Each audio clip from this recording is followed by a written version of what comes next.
Nikola Jokić is back, and not only is he is back like he never left. The man's been gone for a month, and who would have thought? Who would have thought after that type of performance? We're talking about 31 points, 12 boards, and Denver has definitely been missing the rebounds that he produces for this team. Denver actually won the rebound battle tonight, 43-34, and then 5 assists. Not only doing all of that, but doing all of that in 25 minutes. It would be outstanding just to do that in 35 minutes. To do all of that on minutes restriction, 25 minutes is just, after a month of absence. Of course, he's been working his way back to, what they got, three on three, then 5-on-5, little workouts here and there to test out his knee, whatever, what have you. So he's definitely been working his way back. He hasn't been like sitting on his butt this entire time, but just to do all of that after a month of not playing under minutes restriction, it's just insane. And I think Denver, if you watch the game, they clearly won the free throw game tonight. Denver made 26 of 32 of their free throws. They missed, I think Jokić missed a couple in the beginning, but then down the stretch, especially in the second half, like he wasn't missing any. Overall, I want to say, he shot 13 for 17 free throws. Clippers Nation was not too pleased with that, but honestly, it's like when you look at the free throws that he shot, it's just like they fouled him. You know what I'm saying? They mainly fouled him because they were losing the rebound game, and many of these fouls came from whenever Denver got the rebound and they were heading back into transition offense, they would get fouled. Happened to Jokić a lot. Of course, we know he has his game where, he feels any type of contact or he anticipates contact. He just knows how to throw that thing up and draw that contact towards him even closer. But just a masterful, I don't even know is the word anymore. It's otherworldly. It's so many levels just to be a professional basketball player, and for him to do the things that he does at his caliber, and just to make it look so easy at that. I was very happy, not just for him, but happy for Jamal. Jamal scored 20 points even in 36 minutes. So it's just like, you still kind of don't want him to play that much, but he scored 20 points in 36 minutes on 92% true shooting. 92% true shooting. So that means when you consider the 2-point field goals, 3-point field goals, and free throws, in all the points they could accumulate, he is 92% efficient. In terms of his actual field goal percentage, he made 70% and 4 of 5 from 3. And I love this game for Jamal because even though he is playing 36 minutes, he's not having to work as hard as he did without Jokić. So it's like 36 minutes in all the games without Jokić is very different from 36 minutes with Jokić. He can kind of, get to his spot better. He could just rest a little bit more easy. He doesn't have to dribble, get to his spot. And he doesn't have to dribble, get to his spot, wind down the clock so much, and then chuck up a shot while you have like maybe 3 seconds left on the shot clock. This was a great game for him. He even had, he had a really nice steal later down on, and the stretch, I'm trying to think. Well, it started because the ball got stolen from him. I think he tried to pass to Val in the paint. Harden stole that. And so he transitioned back on the defense, ran quick enough, and actually stole the ball back from Harden when Harden actually tried to do the same exact thing. So overall, just a great performance from Jamal. Peyton Watson, 35 minutes, 21 points, 4 rebounds, 3 assists, a plus 22. And I love that for him. Jamal was plus 25, played very much like it.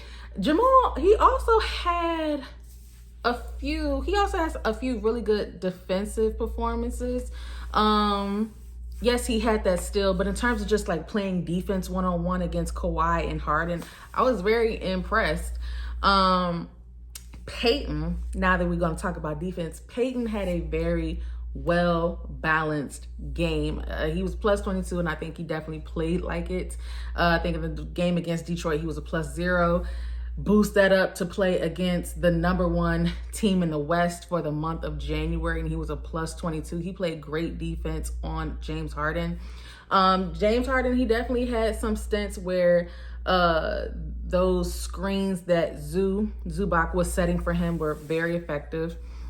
At times beating Denver in transition, getting to his spot and checking up at 3. There was like a stint where he got like 3. I want to say it was at the end. It was either the end of the second quarter or the end of the third. Or it could have been both. Yeah, I think it was the second quarter. It was the second quarter, where getting to his spots, getting his 3s off to get them back in the game, because Denver at one point they were leading. I think they finished the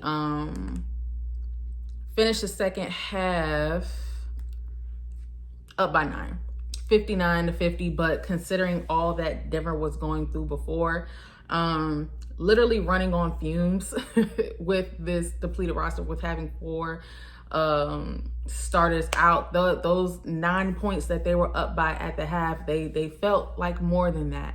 And they were able to extend that lead to 12 by the end of the third.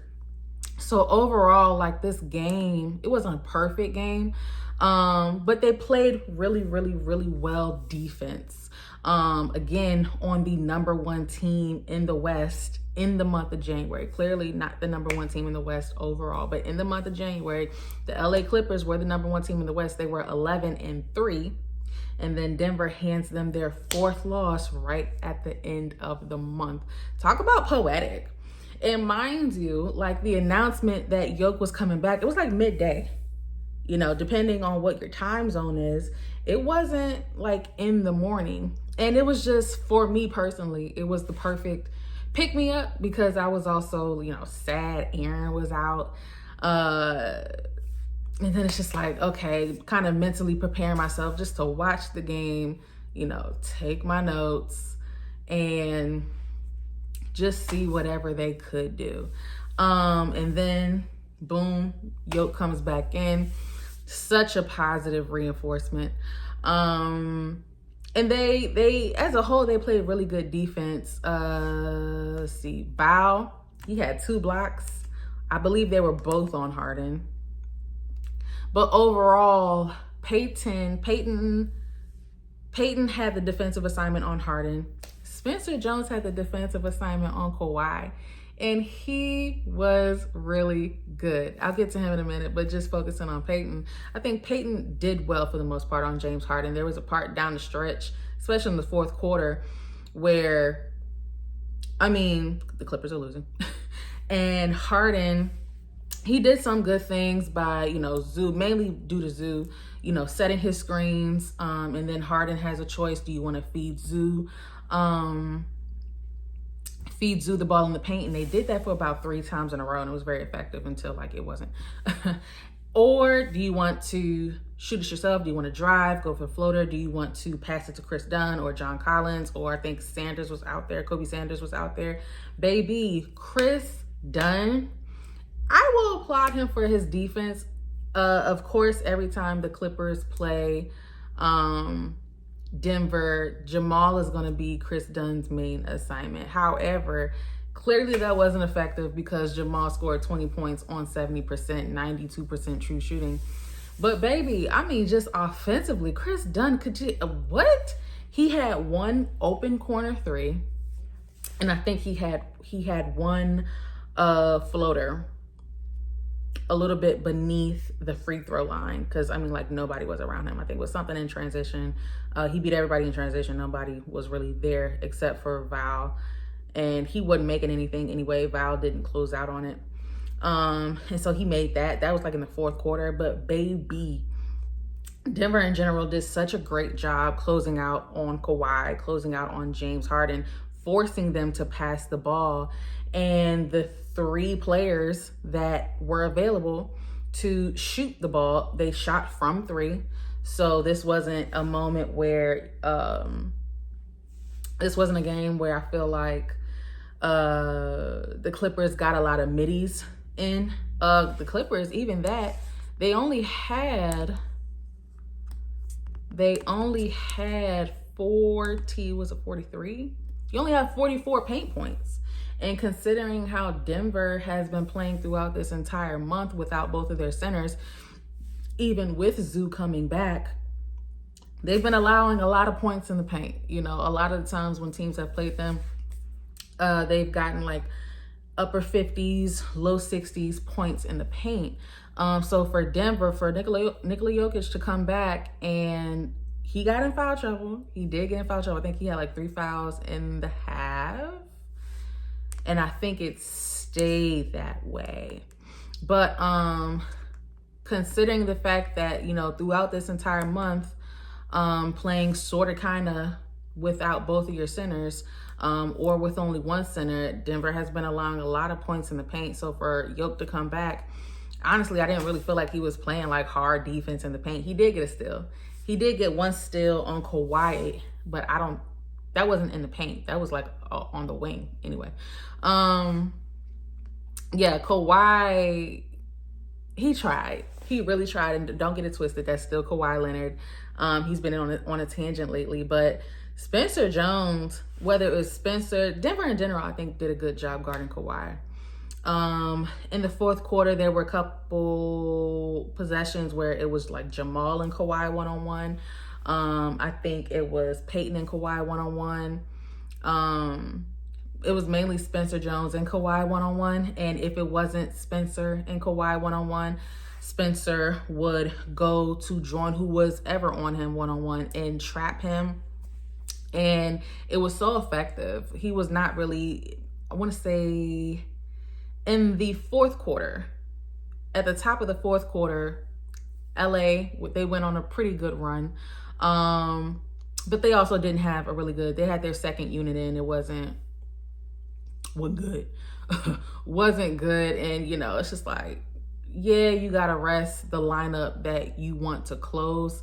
But the second lineup, it was Julian, I think Julian Pickett, Spencer, Val, and Tim.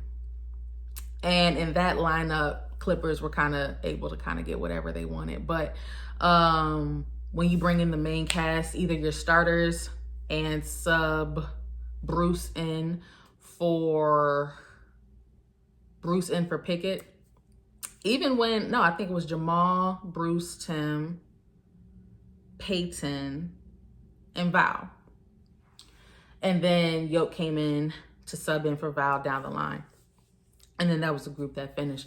But even with that lineup, they were effective in like forcing Kawhi to pass the ball, forcing James Harden to pass the ball. And baby, Chris Dunn was like 1 of 6 from 3. Who else? John Collins was great. I enjoyed John Collins in this game, but I think he got in foul trouble. If I was LA, like, I still would have allowed him to keep playing because he was hitting the threes that the Clippers needed him to make. He was one of the dominant pieces trying to keep the Clippers in this game. But he got into foul trouble. I think he got like a take foul or something like that. And then I just didn't see him come back into the game, which I thought was kind of weird. Let's see here. Yeah, so John Collins, 18 points, 31 minutes, 6 rebounds, 4 assists. He had a great game. He turned out to be a negative 15, probably because he played so long.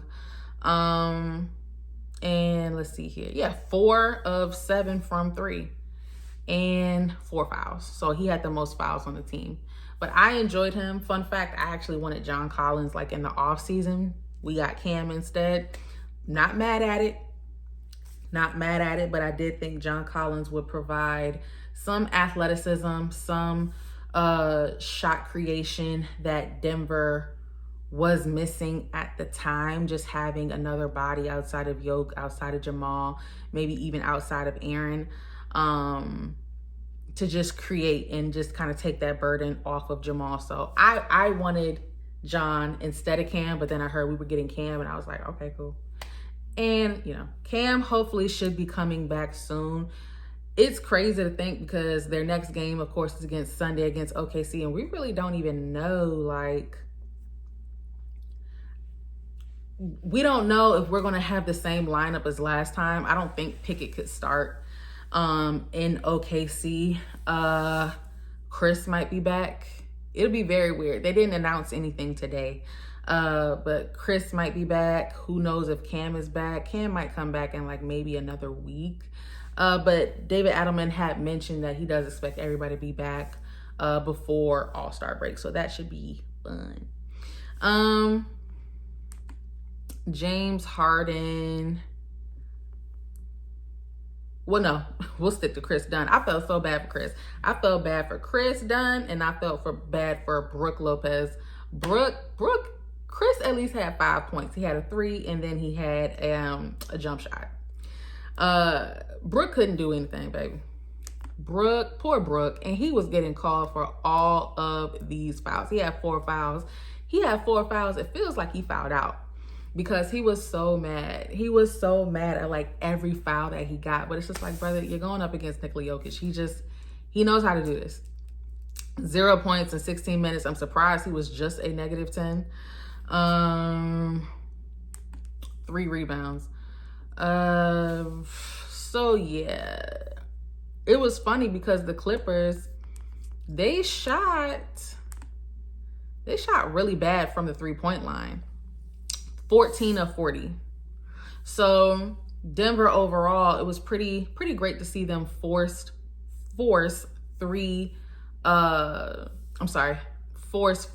3-point attempts, and then they just really not be able to cash on it. But yes, going back to Denver, I think Peyton played a very well-balanced game defensively and offensively. Spencer Jones, man, I mean, just like, what a pickup. And it ain't really even like we picked him up, but it's just like, for someone who's still on a two-way contract, he 4 points, and he was a +3, but it doesn't feel like that at all. I think that's probably just some box score stuff. It feels like Spencer Jones was probably like a +15, if I had to guess. That's what it feels like. He had 6 rebounds, 1 assist, 1 steal, 1 block, 3 fouls, 0 turnovers, 1 of 1 from 3. He was the player to score Denver's first points. He had a corner 3 from Jokić and 1 of 2 from free throw line. But it's just like Denver, he was the reason Denver had gotten so many 50-50 balls, just hustle balls. It feels as if he definitely had more than 1 steal. It honestly feels like he probably had about 3 or 4 steals. That's how hard he was working defensively, offensively, just getting us back much needed possessions. He was so critical. There was one where I want to say I don't think he was playing defense on James Harden, but he went, I think they were in man, and he had ran away, or I went to go switch on the screen, and James Harden dribbled the ball, and he bounced the ball off Spencer's foot as he was switching on to the other player for the screen. Spencer sees it. James Harden actually has a head start. The ball rolls all the way back into the backcourt. James Harden has a head start to go get the ball, and Spencer just outruns him. He gets the ball right in front of James Harden. You can see like James Harden body language, like, I know I'm not going to get that ball. Spence picks it up. Nobody's there, but Peyton Watson runs just in time to go meet Spencer. in the paint. Spencer, he stays in the corner, but he passes to Peyton in the paint. I think Kawhi tries to defend it, but Peyton turns his body. It was a very smart move. He turns his body as the contact is coming towards him, and as the contact flies past him, angles his body back to get the layup. And it was just so impressive to watch. And I mean, again, what a pickup. What a pickup. It's so many players on this team that I just don't want to know. I don't want to know what Denver would be like without them. So shout out to Spencer Jones. I hope he's nominated for the Hustle Award. It would be very insulting. It would be very insulting, like, if he's just not even nominated, to show like if you could pay attention to Jamal, if Jamal Murray can be an all-star, if Nikola Jokić can be an all-star, if Peyton Watson can win Player of the Week for the Western Conference, you have to be watching Denver basketball in some capacity. You have to know who Spencer Jones is. On top of all of those accolades, I'll say Bruce had a great game. Bruce had a really good game. Bruce was a 94 point something. I want to say 0.6%. He had a 94%, we're just going to round, defensive rating, which was the lowest defensive rating, which is a good thing. Lowest defensive rating of everybody on the floor, or of all the Denver roster. And I was very happy for him. He only had 6 points, but it really didn't matter, because when he was on the floor, you just felt like there was still some sort of direction. There was some still sort of flow, whether offensively or defensively. And Bruce had a little stint where he had like back-to-back free throws. He had gotten fouled back-to-back. Fouled by Zoo when he went for the layup. Zoo was straight up. It looked like it to me. Zoo was straight up, but because he's just like twice Bruce's size, he got called for the foul. And so he shot those, and then there was another stint where Bruce got the rebound. How many rebounds did he have? He had 2 rebounds. Bruce got the rebound, and then Kawhi fouls him as a take foul, as they're in transition. And so once that happened, I think Kawhi, that's when he just sat out the rest of the game. He had been trying. He had been trying to get that offense back into the game. And once he had fouled, Bruce is like, big fella, just go sit down. And so Bruce played great. He was a plus 17. A plus 17, 26 minutes, 6 points, and he made a 3. He made a 3. It was so cool, because come playoffs, we gonna need Bruce to make a 3 or 2. It's just what it is. You're gonna be the guy that gets left open, just like Chris Dunn was left open and he went 1 of 6. You're gonna be the guy that's gonna be left open for Denver. You're gonna be one of the guys that gets left open for Denver. So you have to get those shots and you got to knock him down. And he was 1 of 2 from the 3-point line, so I will surely take it. And again, was a plus 17. He had 4 fouls, but I didn't really notice him too much. Jonas, he played great. 11 points, 6 boards, 21 minutes. So, both Yoke and Val will be on minutes restriction, and I think it worked out very well for them. Zeke came in at the 2-minute mark. They had like an 18-point lead, so it just works out. It works out. Zeke and Deron came in. Rare Deron Holmes sighting, okay? And they both got a dunk. They both got 2 points. They both got a dunk, and I was very happy for Deron. With Zeke, I mean, it was 1 field goal, but him, Hunter, and Julian, they had really good little possession with some ball movement. I think Zeke passed the ball to Julian. Julian passed the ball back to Zeke. Zeke passes it to Hunter in the corner. Hunter dribbles in, passes it back to Zeke. Zeke is all alone under the basket, and he dunks that thing. Deron Holmes also got a dunk that was fed to him from Julian. The whole the team, they were cheering for him when not only did he get some minutes, but he was able to leave the game and get some points on the board. So very happy for him for that. Julian and Pickett. Julian did what I will say he could do. he didn't do, I think, everything that was needed him to do. He only had 3 points. He had 1 3-pointer, right? He was a -11, but again, that other rotation, he was part of the rotation that was allowing the Clippers to make a comeback.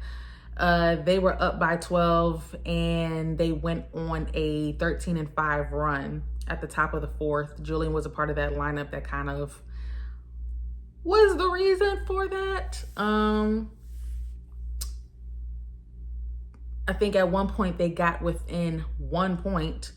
Denver had like a 1-point lead. I can't remember if the Clippers ever led in the second half. I want to say yes, but it didn't last long at all. It didn't last long. No, I remember. I think they did, but it didn't last long because then Jamal went on a heater. So Julian and Pickett just not their night. Jalen, he had some great looks. He had some great open threes, and them things was just not falling. You know, I didn't really feel away because it's just like, you know, Julian, just take them. You know what I'm saying? If they don't fall now, they're going to fall later. So not great game from Julian and Jalen, but it's whatever. Jonas played great, fighting really hard under the boards. His jumper is just like so crisp and so clean. I love watching him make jumpers. Last but not least, Tim Hardaway, bro. 22 points in 25 minutes. Another just great performance. 6 of 9 field goal overall, 5 of 7 from behind the arc. There was a stint where he just made like 3 threes in a row. And it's been so cool just to watch him these last 3 games. It's been so cool to watch him these last 3 games because it's just like whatever he puts up, it's probably an over 50% chance that ball is going to go in. And when he gets in a rhythm as a 3-point shooter, it looks magical. It really does look like surreal to watch. And he was, I think, oh Lord, he was 5 of 5 from the free throw line, and we'll get to that, and a 98% true shooting. That is insane. 98% true shooting on 22 points in 25 minutes is insane.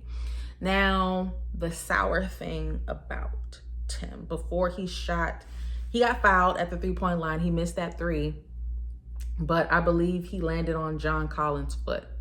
At first, they don't call it. They don't call the foul at all.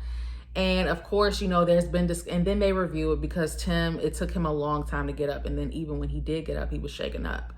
The refs go ahead and review it. Even though they didn't call a foul in real time, they then call a foul. I believe it was on John Collins. They then call a foul on John Collins. And actually, I think that's when he went out of the game after that. They call a foul on John Collins. Or was it Miller? It was either John Collins or it was Miller. But, you know, there has been discussion, like, even from the Denver crew, it's like you can't call a foul. You can't call like a retrospective foul on a foul you didn't even call in real time. But they did, and they found that, you know, he invaded Tim's landing space. So Tim shoots 3 free throws. He makes all 3. He stays in the game for maybe a couple seconds more and then is taken out for some treatment. Doesn't come back into the game. And he was limping very bad. And it's just like, it's not what you want. Especially like in our game that we're going to have against OKC on Sunday. David Adelman said that, you know, before this game, he had talked to Tim about, you know, being excited to play in that game against OKC. So the injury report hasn't came out yet on if he'll be playing in that game. And it's just like, you know, Tim has given us a lot. Tim has given us a lot. He's one of those players where it's just like, I don't really want to know I don't even want to think about what Denver would look like and be like if he was just not on our squad. You know what I'm saying? And he has mentioned himself, when he's playing on the floor with Nikola Jokić, and especially with Nikola Jokić and Jamal, the open looks are plentiful. you know, he's already great at sidestepping, even when he is being contested, sidestepping, getting to where he needs to be to get his shot off. But he's really been a magician for these last 3 games, so much so that he has made top 20 for 3-pointers made in the regular season. So we love that for him. Hopefully, even if he is injured, hopefully God, dog. Hopefully it is nothing major, and that we can survive whatever games without Tim if he needs to rest. Because I'm telling you, it's just like Denver had 47.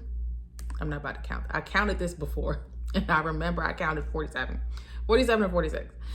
Denver had over 45 bench points to the Clippers, I think 29. There should be some stat out here that just already says bench points, but yeah. Denver had nearly double the amount of bench points that the Clippers had, and that's mainly to Tim. So it's going to be a dagger. It's going to be a dagger if he's going to be out for some time. Hopefully it is just not no 4 to 6 weeks type stuff. I cannot take another player being out 4 to 6 weeks. I can't do it. So Tim, get your rest, brother. You know, if you can't play against OKC, trust and believe we got plenty of games against OKC coming up that you will have an opportunity to prove yourself. But until then, just get the rest you need. But he was amazing. And also congratulations on making top 20. That's a big thing because he passed Dirk Nowitzki. For top 20 3-pointers made in the regular season, which is crazy. So love that for him. Love the fact that he could do it while being a Denver Nugget, and hope he gets the rest that he needs. Until then, they have a game against OKC coming up. I'm going to love those matchups. I think iHeart is back. I think Caruso is still out. Isaiah Joe and Cason Wallace, they're not putting up numbers like they used to last year. I feel like OKC, they've kind of, you know, don't get it twisted, like they're still OKC, they're still the number 1 team in the league, but it's just like a lot of these wins, Shea is having to gut out 30 points, 40 points in these low scoring games just for them to win by like barely double digits or by single digits. So I don't know how long that's going to last for them. Chet has been okay. He has games where he can score 20, and then he'll have games where it'll be like closer to 10, maybe 12. I think J-Dub is still out. I think J Will is still subbing in for him. He's been playing his part. Because they've been winning, except for their last loss against the Timberwolves, which was just strictly BTA. But we'll see if Denver can apply some BTA against them on Sunday. Is that a home game? I believe that is a home game. Yes, that's a home game. That is a home game to start the month of February. That will be at 9:30. So lucky enough for me, on the Eastern Coast, that means it will end at midnight. So yeah, I'm gonna have to stay up late for that one, but it'll be a sight to see regardless. If anything, you know, I don't want to be like the moral support type person, but you know, they get to take away whatever notes, whatever they could take away from this game, I feel like will be beneficial. I don't think they're going to get completely washed. But we will see. We will see. You got Jokić back. Jamal can do his thing. I don't think Pickett will play as a starter. I don't know what's going to go on. Maybe he will. Until then, I hope you like this breakdown. This has been Kiana Talks Ball, and I will get back to y'all later. Have a good one.